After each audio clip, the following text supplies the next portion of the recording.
All right, everybody. Yeah, but you got this like super high today. It's a new contraption. Yeah, I wanted to try and get a little better angle on the Zoom. All right, everybody, fire away. Just raise your digital hand. We'll call on you for questions. We'll start things off with Jack. Hey, Coach, Jack Coleman again. So last year when we played Clemson, going into half, 28-13, and then following that, not posting any points after. If you're in that similar situation again this weekend, would you say anything different to the guys, if anything at all? No, Jack, I mean, I don't know how much it matters when I say something at that point. We got to go out and execute. I mean, I could have the best speech of my life and fire them up, and we got to go execute. That's what this game's about. It's about fundamentals. It's about technique, and it's about execution. It has nothing to do with what I say at that point. The work's done.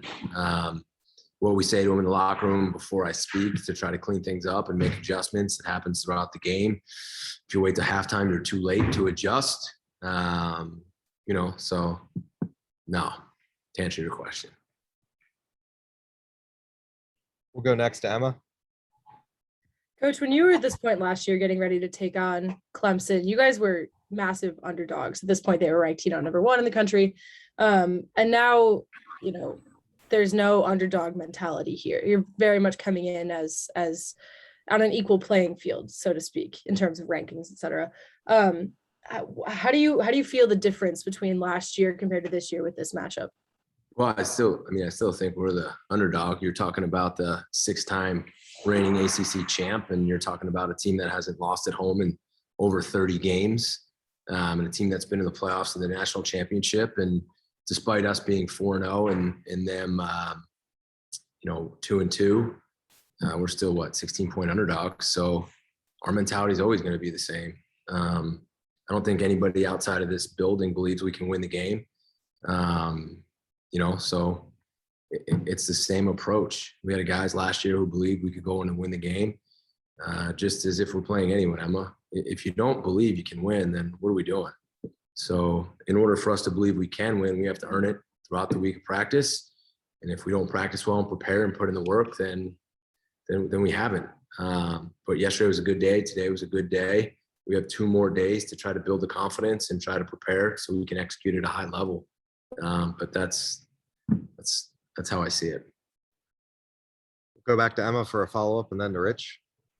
So yeah, sort of to follow up on that. BC has played at Clemson 3 years in a row now. Forgive me if somebody asked about this yesterday when I wasn't there, but BC has played at Clemson in Death Valley 3 years in a row, and everybody knows it's such a hostile environment. Does that add any motivation for you to go on the road and bring home a win? No. I kind of say it every week. I don't care where we play. I don't make the schedule. Now, is it hard that we have to go into Death Valley again? Yeah, like I just told you. They won 30 straight games at home. But it is what it is. Just like last week, wherever we have to play, we'll play. Whoever we have to play with, we'll play with. If guys get injured, whoever they tell us we got to line up against, we're just happy and fortunate to be able to play football and try to get better as a football team. And that's where we're at. As we build this thing, it's about improvement. So I just can't look into any of that, We'll go next to Rich. Hey, Jeff, did you and Tim have any conversations or work on things on 3rd down? Mizzou was pretty successful converting 8 of 12. Was that something that you went over in practice this week? We go over 3rd down every week. We watch it closely after the game. We saw where we could have been better. Was it scheme? Did we lose a one-on-one? Did we execute it the right way? You always got to look at 3rd down and try to figure out why you won or why you lost. Sometimes, Rich, you win on 3rd down and you didn't even do things the right way. So it's more of whether we win or lose on 3rd down. When you look at the film, you take that part out of it. And it's, did we run the blitz right? And were we lined up right? Did we play the right leverage? Were we in the right at the right depth? So we watched 3rd down closely, and we could have been much better in the Missouri game. They executed at a higher level than we did, and we need to do better, and we need to scheme some things up differently, and we will. But overall, 3rd down has been, Tim's done a really good job with the defensive staff. They've been really good on 3rd down. We'll go next to Andy. Hey, Jeff, yesterday we talked about how last year you guys went up with an 18-point lead and then things kind of unraveled. how do you prevent a scoring drought like you guys had in the second half? Is it just not getting behind the chains, maintaining that run attack? What's the goal in terms of preventing a scoring drought like that? Execution. You got to go out and execute, whether it's a called run or whether it's a pass. The team that executes the best is going to succeed. And that's really all there is to it. We executed at a really high level in the first half of that game, higher than they did. They executed at a higher level than we did in the second half of the game, and with some really good football players. There was no magic to what happened in that game, guys. None. We executed at a higher level in that first half than they did. In the second half, they executed at a higher level than we did. And they had really good football players. It's one of the most talented rosters in America. So if we aren't clicking on all cylinders, it's not going to happen. I mean, they're too talented. We'll go next to Kevin. Hey, Coach, how you doing? Good, Kev. Good. So I asked a couple guys yesterday about having to wait for a 7:30 kickoff. From a coaching standpoint, how hard is it to A, control the emotions for you, and B, not go back and either overanalyze film or maybe try to do too much, that day? That's a great question. I'd love to play at 10 o'clock in the morning. I mean, if it were up to me, we would just wake up and we would get on a bus and we would go and play. But like I said, I don't make the start times. So we're playing at 7:30. So it gives us a little bit more time in the hotel to do some things. We'll have an extra meeting. We'll do a little walkthrough and we'll continue to chip away. It gives us extra time for preparation. But you're right. You don't want to overanalyze things and start second guessing yourself. So the work you put in from Sunday to Friday, you got to trust it and trust your process was right, that your routine was right all week, and just look things over, stick with the plan, because we can't go back and practice. So it's not like we're going to put anything new in that our guys haven't practiced. So good question. I wish all games were first thing in the morning. But I get it for the fans, man. We got to have night games so they can watch. So I get it.